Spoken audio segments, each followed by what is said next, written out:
Thank you for watching. My name is Glen Morgan. This is We the Governed, and today we're going to be jumping right into a story that if you've been a regular viewer of my channel for a while, you know I've done a number of stories in the past about Act Blue.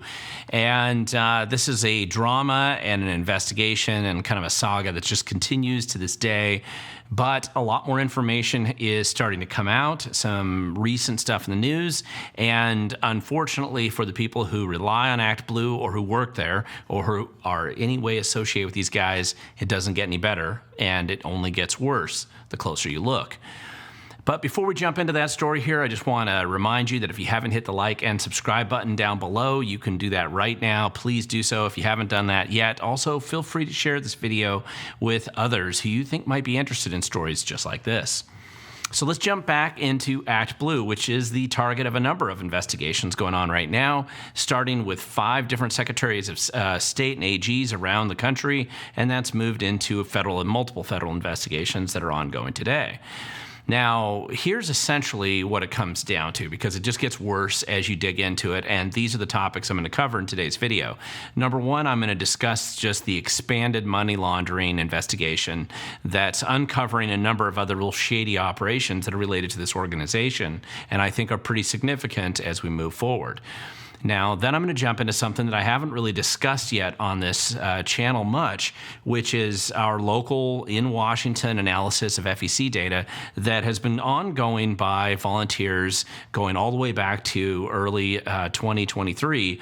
And this analysis of daily reports on the FEC data and the indication of this manipulation and why I think it matters. And it relates to this Act Blue investigation that's going on right now.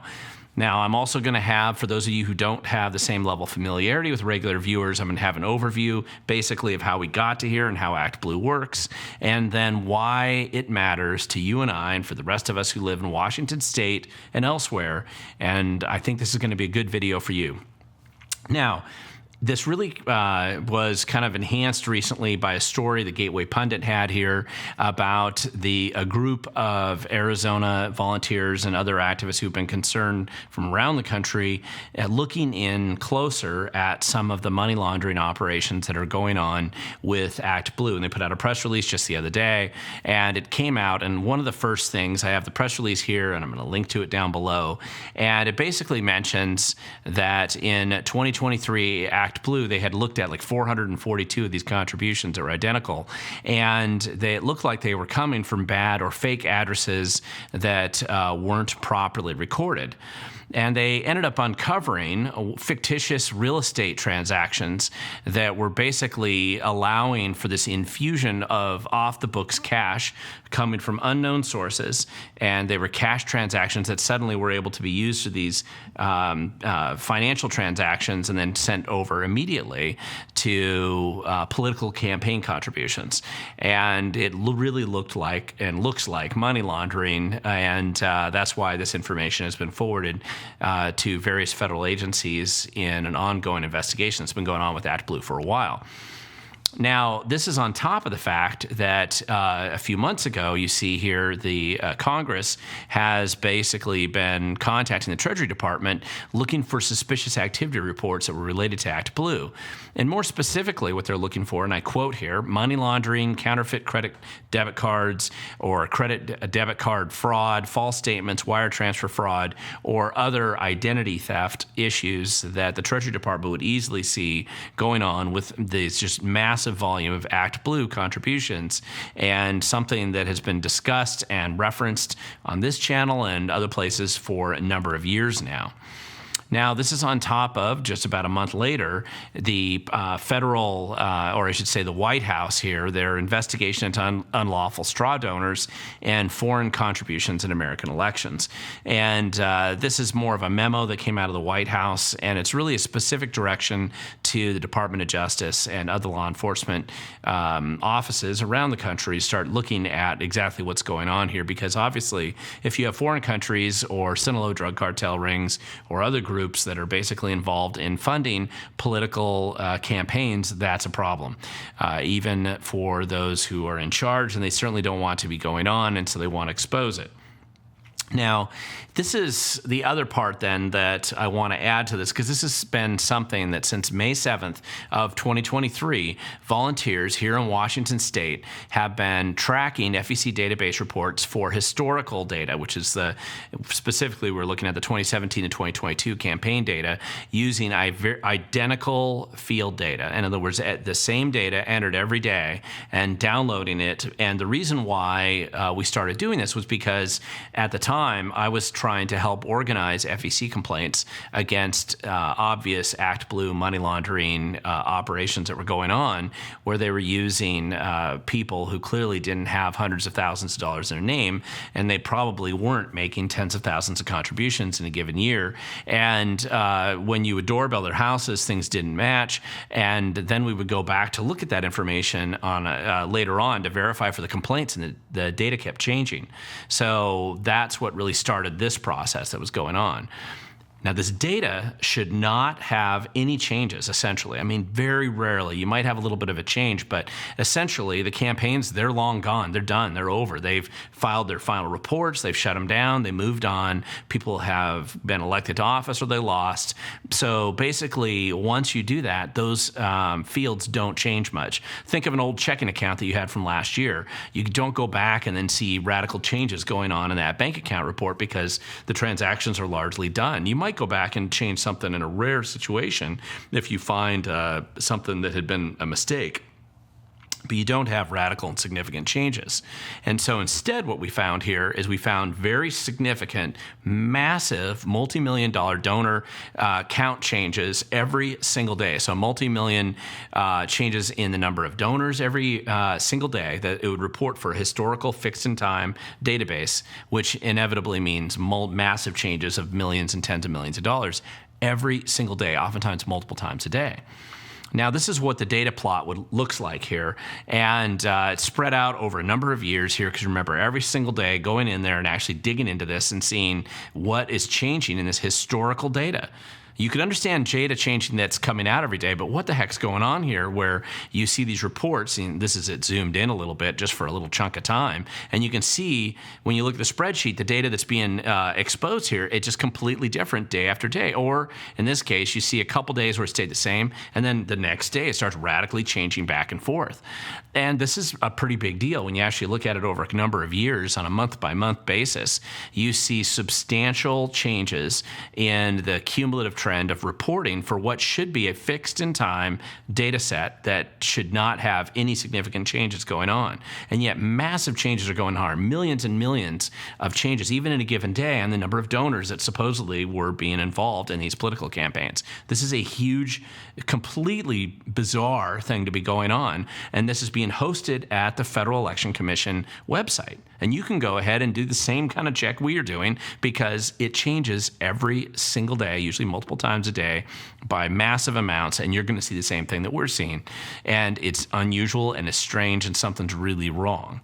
So when we're talking about money laundering, because there's this just looks exactly like something strange is going on here, and the only thing that's going to make any kind of sense is if somebody's trying to manipulate it for nefarious purposes, which usually means concealing the source of the funding or what's actually going on by just making it continuously change all the time.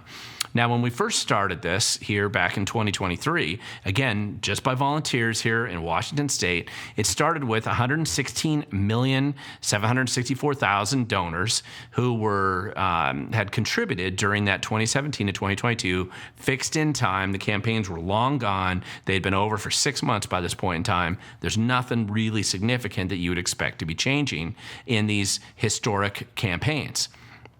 But of course, as of even just a couple days ago, on July 28th, 2025, it says there's 115,024,000 donors that were involved during that window of time. So big changes in this course of a number of years. And it can't really be explained because you had big changes constantly going on every single day. For example, September 27th, 2023, you had 7,374,000 donors suddenly vanished off the list that had been there the day before. They just vanished. No explanation, no clarity, no reports. The FEC is just a dumb computer presentation of random changes in these historical databases and bank accounts. What exactly is going on? The highest number was actually on July 25th, 2024. You had 118,488,000 donors that had supposedly made contributions over that fixed in time 5-year window. And then the lowest number, September 27th, 2023, you had 109,096,000 donors. And again, these big rapid changes are going on constantly. Now, the historical data changes multiple times, oftentimes a day, by millions of donors, which is tens of millions of dollars a day. And it doesn't make any sense. Something's really wrong, and it isn't right. There's something really, really wrong here. So when you look at something, for example, and I've been doing this stuff for a long time, many years, look at the Public Disclosure Commission, which is the equivalent of the FEC at a state level system, which is in Washington State. Public Disclosure Commission is the same place that all campaigns in Washington State, except for federal campaigns, all of them have to report to the Public Disclosure Commission monthly and oftentimes more frequently reports of contributions and expenditures. And it's not that things don't change in history, because people will make mistakes, but here's what it looks like when you actually go back and you look in the historic campaign here and you look and see, wait a second, what happened to that historic campaign? There was an amended report. Something was wrong with the first report. And so the campaign goes back and it files a new report, and you can track exactly why there were changes in that historical data set. But you'll also see those changes typically were made within a relatively short period of time of when that campaign either ended or oftentimes when the campaign is still going on. But regardless of how, why, or when, it's something you can go back and audit and look at. Now, that's not the case with any of this FEC data. Instead, what we're seeing here is multiple volumes of changes, just massive, like completely millions and millions of donors just vanishing or appearing, and it's just changing radically every single day on these historical closed campaigns, not a current campaign that's going on. This is something that had been over for months and years as we're going back and looking at what's going on. And clearly, in order to have something like that happening, that's not people filling out reports and turning them in. That's some kind of an automated system that's going in and manipulating the data sets at the Federal Election Commission multiple times a day by massive volumes spread over lots of campaigns. And there's something significantly wrong with it, because that data should not have any changes at all. The campaigns are over. The final report's been filed. There's nothing that should be changing, certainly not in this kind of volume, and certainly not on this level of regularity. And it's evidence of very dishonest, very inauthentic behavior in the federal campaign databases and the federal reporting system that we have out there. And why does this matter? And I'll explain why. It's because if you're putting together a report like I was planning to do in 2023, where you'd be filing complaints against those campaigns that were clearly dishonestly and inaccurately reporting how much money was coming from that Mrs. Jones living in her double-wide trailer park out there in Squim. She probably didn't give $2 million or $250,000 over the previous few months, far in excess of her Social Security checks, to all of these campaigns, especially when you doorbell her house and you can find out she hasn't even heard of them before. But if by the time you get that complaint filed with the FEC, they go back and look at the historical data and they say, what do you mean? That's not happened. This is why we've been tracking this day after day after day, because something is significantly wrong here, and it's indication of substantial fraud, and it's mostly ActBlue transactions that are going on. Any of these automated databases, ActBlue is the biggest one, and they control the vast majority of it.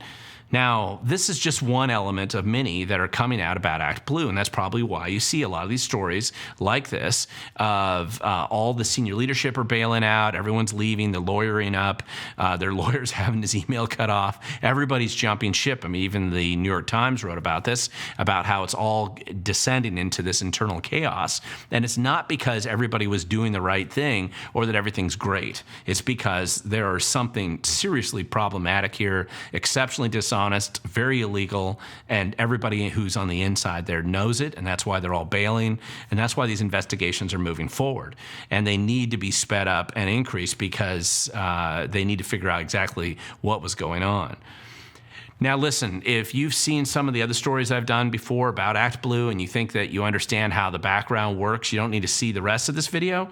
But if you want to understand why it matters with ActBlue, I'm going to jump into that right now, because you kind of have to understand the context to know why these things are so significant. Now, ActBlue was founded in 2004. It's the single largest fundraising processing platform in the world, and it's set up as a way to take conduits for small donors to give, say, $100 and spread them out across 100 campaigns, for example. And it only supports leftist causes. That's why it was created. Now, it's processed about $19 billion for Democrats in the last 18 years or so, and it's the largest political fundraising platform, not just in America, but in the world. It's just an amazing powerhouse of money, and apparently it looks like there's a lot of money laundering that's been going on there. And when I say money laundering, why would somebody even bother and waste the time doing that? Well, because there's two different ways that you would do it to justify getting around the law. Number one, you would want to take that money to conceal the true source of funds if you were a bad actor, and it would be embarrassing for somebody to receive that money. Or the other reason is that you've already given the maximum amount and you want to find a way to take your $1 billion and get it to the campaigns, and you've already maxed out the legal limit of giving to those campaigns as an individual. So this is another way that you would money launder, or use straw donors or something like this. Now, this really came out in 2023 when we started focusing on this. Really, it was James O'Keefe here who kind of exposed this initially in a way that people could understand by going to home and finding the same thing that we were finding in Washington State, which is clearly people who didn't make those large numbers of transactions, and yet it was reported they were making hundreds of thousands of dollars of contributions, or 80 contributions a day, and you could see the people who go to the house, they didn't know what he was talking about. So these were people who were basically being, they call it smurfing, which is where you're using somebody else's ID and you're making contributions in their name and they don't even know it. Now, of course, at the time, because this was uncovered during the Biden administration, the AutoPen presidential administration, obviously they couldn't see anything wrong with it since they were the primary beneficiaries of illegal campaign contributions, as were their allies. So why would you look? The last thing you want to do is expose your friends or the people who have helped put you into political office. So, of course, they can't see anything. Now, let's just understand how this actually works. And let's put yourself in, you're Bob Ferguson, you're running for governor, and you hate Trump, right? And of course, you've got your supporters out there who absolutely love that. They want to support you no matter what. So you take a typical Trump, or I should say a typical supporter who hates Trump and loves Bob Ferguson, and all he knows is the easiest way to give money to Bob Ferguson is to go straight to ActBlue and make a contribution there, and then it kicks it over to Bob Ferguson's campaign. Well, that's okay. There's nothing wrong with this. This is perfectly legal. All of Bob Ferguson's donors could give money this way, and there'd be nothing illegal about it. However, where you start to run into problems is that, let's just say you're a shady financier somewhere, Sam Bankman-Fried, who's, by the way, admitted that he's done stuff just like this. Or maybe you're George Soros. You're a billionaire. You've already maxed out how much money you can give to Bob, but you want to get it there anyway through some kind of shady operation. Or perhaps you're just a big conglomerate corporation of some kind. You're got negative press, and the person you're giving money to wants to pretend like they aren't getting any corporate money. Or perhaps you're just a Sinaloa drug cartel, and you want somebody to make it a lot easier for you to distribute fentanyl in the streets, and this seems to be the path to get there. Or you could be a cult leader, whatever. Let's just say you want to hide, but you have to know that you need to use ActBlue as a way to disguise where this money is really coming from.